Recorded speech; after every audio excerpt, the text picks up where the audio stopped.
So Aaron, first of all, Kick-Ass was obviously such a huge role for you. How did you feel in the run-up to making Kick-Ass 2?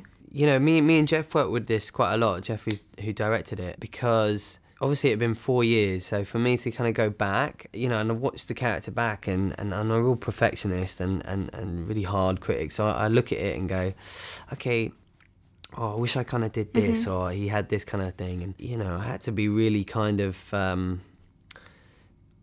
accepting of what I did. Stay true to the original. Yeah, and then that was my kind of challenge, to kind of go, all right, well, if I can convey that person again and bring him back to life, and it'd be like a butterfly print, like nothing had happened, you know, so everyone around us has changed, and Chloe physically, and Chris is in a whole nother aspect, and but Dave is just the same old person where we last left him, and that was like the real kind of challenge for me. I want to walk the walk, and you're the closest thing I know to a real superhero. Aren't you tired of being on your own? But saying that, with Hit Girl's help, Dave, or Kick-Ass, he gets really good this time. Right, so, I mean, it starts off with him where you last left him. Act like a bitch, get slapped like a bitch.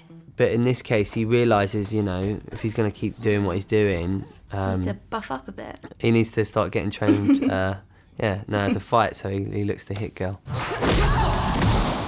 Oh, God. Oh, take your tampon out, Dave.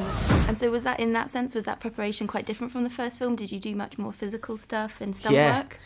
I mean, I remember the first one was just like, you know, I was told not to do any type of training or anything, and when it came to fight sequences, it was, you know, encouraged to look like really bad and sloppy, you know. So, and then you'd see Chloe doing like crazy mad backflips, jumping off buildings, and like, I'm like, what? I want to do that, you know, like, and so in this one, I was able to do all those things, really. I love the relationship that you see even more now between Hit Girl and Kick-Ass. What was it like working with Chloe? I mean, she's fantastic in the role, obviously. What was it like working with her this time compared to, you know, the 11-year-old Chloe that you worked with last time? Not much has really changed.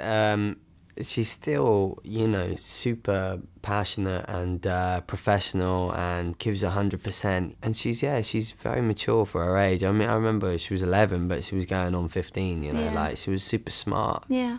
And as you mentioned, so you've got a new director this time, plus new members of the cast, joining original people as well.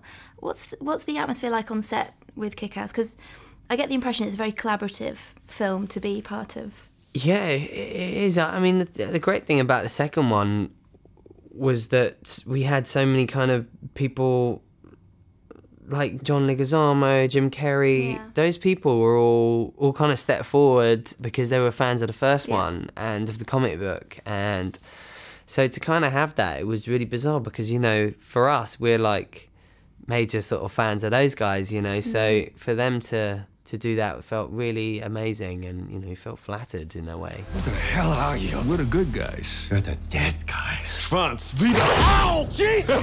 Yeah, there's a dog on your balls.